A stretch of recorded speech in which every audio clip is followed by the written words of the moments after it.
Assalamualaikum dan salam sejahtera. Hari ini kita sambung untuk penyelesaian masalah. Masih lagi di bab 1 untuk nisbah. Okey, muka surat 25 untuk buku teks. Contoh 1. Hari ini kita akan masuk penentuan peratusan dengan konsep keadaran. Okey, soalan ni dia akan bagi dua situasi. Okey, dua situasi. Untuk soalan A, terdapat 96 orang murid dalam satu pasukan choir dan 24 daripadanya adalah murid lelaki. Perhatikan betul-betul maklumat yang diberi. Okey? Maklumatnya, okey, info yang dia bagi, kita keluarkan sini infonya. Okey, info yang dia bagi. 96 orang murid dalam satu pasukan choir. Maknanya 96 adalah jumlah murid. Okey, jumlah keseluruhan adalah 96 orang. Biasakan diri keluarkan maklumat yang diberi. Okey, lepas tu dia bagi tahu 24 daripadanya adalah murid lelaki. Maknanya murid lelaki adalah sebanyak 24 orang. Okey. Tetapi apa yang dia minta? Hitung peratusan. Peratusan siapa? Peratus murid lelaki. Okey, berapa peratus? Berapa peratus? Okey. Oleh itu, maklumat yang kita ada ni, kita tahu bahawa 24 lelaki daripada 96 orang. Jadi, kita boleh tulis peratus lelaki ni kita letak huruf. Senang untuk kita letak dalam pengiraan. Okey, jadi cikgu letak sini. Andaikan peratus murid lelaki ialah cikgu guna huruf X. X peratus di sini. Jadi tidak payah letak tanda soal ke, letak ayat. Jadi kita guna huruf X.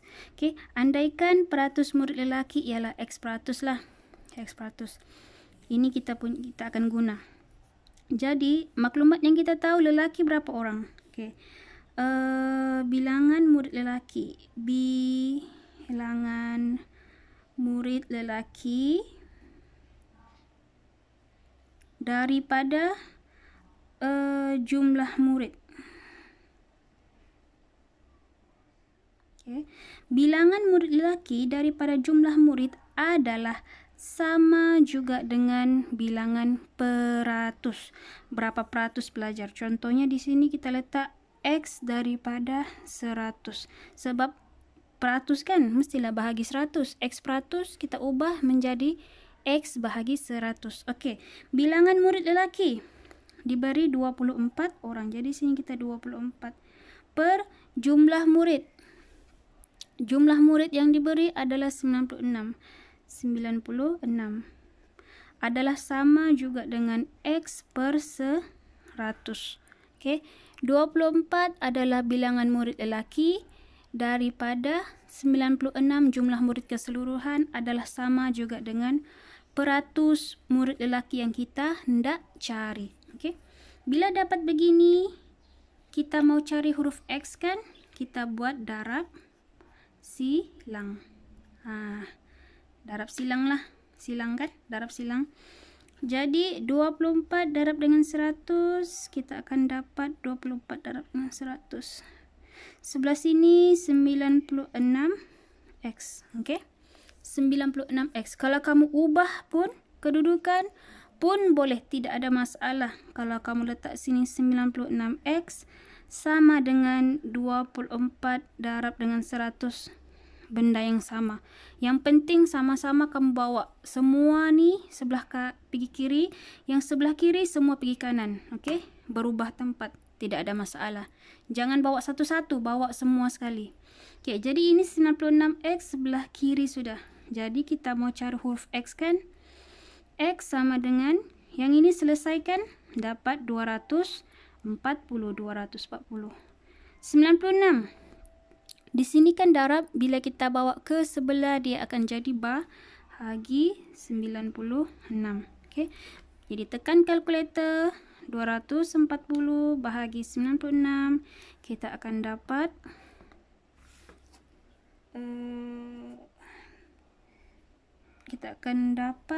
25%. Okey. Okey, sorry. 24 darab 100 adalah 2400. Okey. Jadi 2400, 24 darab 100 adalah 2400. Kita bahagi 96. Bagi 96 kita akan dapat 25. Jadi X adalah 25. 25 apa? Kita boleh cakap bahawa ni peratus murid lelaki. 25% adalah murid lelaki. Okey. Murid lelaki. Okey. Seterusnya soalan B pula. Soalan B, dia bagi tahu 24 daripada 30 orang murid lulus ujian matematik. Maknanya di sini kita ada pelajar yang lulus. Okey, lulus berapa orang? 24 orang. 24 orang. Okey, dan dia kata daripada 30 orang, maknanya jumlah pelajar adalah 30 orang. Okey, hitung peratus pelajar yang gagal. Oleh kerana kita tahu 30 orang, jumlah lulus 24 yang gagal. Gagal kita tolaklah, 30 tolak 24. Okey, jadi yang gagal adalah 6 orang. Tapi kita tidak mahu jumlah pelajar. Kita mahu peratus pelajar. Okey. Peratus orang pelajar. Kalau begini 6 orang, kita tahu, okey, kita letak di sini andaikan Y peratus adalah pelajar yang gagal. Okey. Gagal. Ini adalah peratusan. Okey. Andaikan Y peratus adalah peratusan pelajar yang gagal. Jadi, oleh kerana Y per 100 adalah sama juga dengan, macam tadi di sebelah, bilangan pelajar gagal per jumlah pelajar. Okey. Dua ni adalah sama. Kenapa? Bilangan pelajar adalah bilangan pelajar gagal per jumlah pelajar, kita tukar kepada dalam bentuk peratus. Sebab Y adalah peratus pelajar yang gagal. Kita letak sudah sini dia punya andaian di sini. Bukan andaian lah, kita namakan dia. Kita letak huruf Y. Okey, sebab susah, panjang betul kalau mau letak dalam perkataan. Jadi kita guna huruf Y peratus. Okey, jadi Y per 100, bilangan pelajar yang gagal adalah 6 orang. Kita tahu 6 orang. Daripada jumlah pelajar keseluruhan 30 orang, kita letak 30. Okey, tak 30. Jadi di sini kita boleh buat darab silang. Untuk apa? Untuk mencari nilai Y. Nilai Y. Okey, jadi 30 darab Y, 30 Y. 100 darab 6, sini 100 darab dengan 6. Okey, jadi Y sama dengan 100 darab dengan 6 bahagi 30, bawa ke sebelah, dia akan jadi 30 bahagi 30. Okey, jadi Y sama dengan 100 darab 6 bahagi 30. Ambil kalkulator. 100 darab 6 bahagi 30. Jawapannya 20. Okey. Apa maksud Y sama dengan 20? Tengok, Y adalah peratus pelajar yang gagal. Jadi 20 peratus pelajar yang gagal dalam ujian matematik.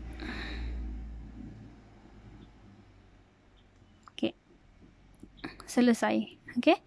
Begini cara kita menggunakan konsep peratusan dan konsep kadaran untuk menyelesaikan masalah.